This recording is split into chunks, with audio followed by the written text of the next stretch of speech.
Hello friends, अभी आपके सामने ये क्वेश्चन एसएससी सीजीएल 2022 के जो प्री एग्ज़ाम हुए थे उनमें 12 दिसंबर 2022 की फोर्थ शिफ्ट के क्वेश्चन हैं। तो देखिए, हमें दिया हुआ है कि cos theta plus cos square theta is equal to 1 है, तब under root sine 4 theta plus cos square theta की वैल्यू ज्ञात कीजिए। तो यहाँ क्या करना है, cos theta is equal to, अगर cos theta plus cos square theta is equal to 1 है तो ये कोस स्क्वायर थीटा इधर ले जाएंगे तो माइनस हो जाएगा, और 1 माइनस कोस स्क्वायर थीटा क्या होता है, साइन स्क्वायर थीटा। इस प्रकार हमारे पास में क्या होगा, cos theta is equal to sine square theta आ जाएगा।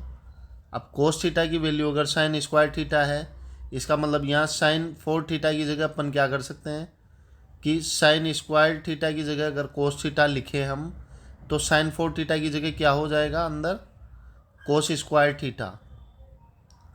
क्योंकि दोनों तरफ अगर स्क्वायर करेंगे आप, अगर किसी को ना समझ में आए तो दोनों तरफ स्क्वायर कर लो, तो आप क्या देखोगे, इधर हो जाएगा कोस स्क्वायर थीटा और इधर हो जाएगा साइन 4 थीटा। तो साइन 4 थीटा की वैल्यू अपन ने कोस स्क्वायर थीटा रखी प्लस कोस स्क्वायर थीटा है, और इस प्रकार हमारे पास में हो गए under root 2 cos square theta. अगर अब अंडर रूट में 2 है तो 2 तो रह जाएगा ऐसे ही, और कोस स्क्वायर थीटा का हो जाएगा कोस थीटा। इस प्रकार अंडर रूट 2 कोस थीटा हमारे पास में आंसर आ जाएगा। तो चलिए नेक्स्ट क्वेश्चन देखते हैं। यहाँ हमें दिया हुआ है कि 6x square plus 13x plus 7 की वैल्यू 0 है, और इसके मूल अगर एल्फ़ा बीटा है तो वह समीकरण कौन सी होगी जिसके मूल एल्फ़ा स्क्वायर और बीटा स्क्वायर होंगे।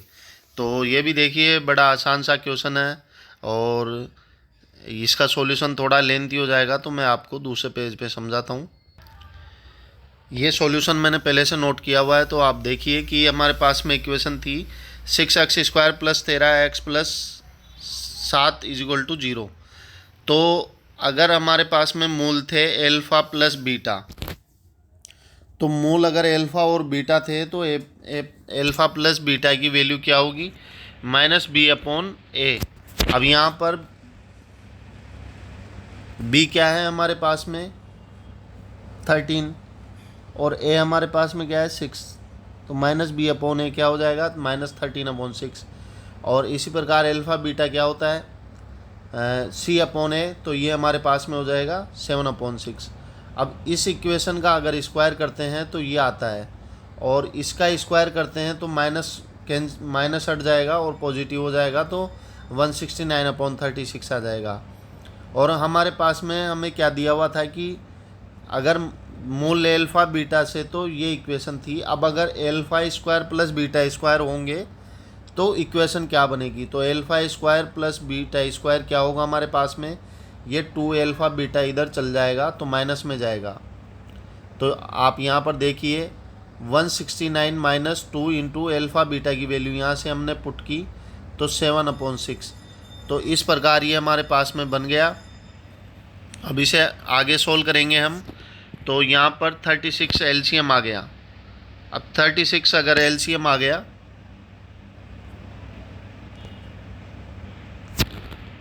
तो इसे आगे सोल्व करने पर हमारे पास में 85 upon 36 alpha square plus beta square की वैल्यू आ जाती है, और एल्फ़ा बीटा की वैल्यू हमारे पास में 7 अपॉन 6 थी। तो एल्फ़ा स्क्वायर बीटा स्क्वायर के लिए हम दोनों का स्क्वायर कर देंगे, तो इधर 49 अपॉन 36 आ जाएगा। अब हम इक्वेशन बना सकते हैं। इक्वेशन क्या होती है, x square minus b x plus c is equal to 0 होता है।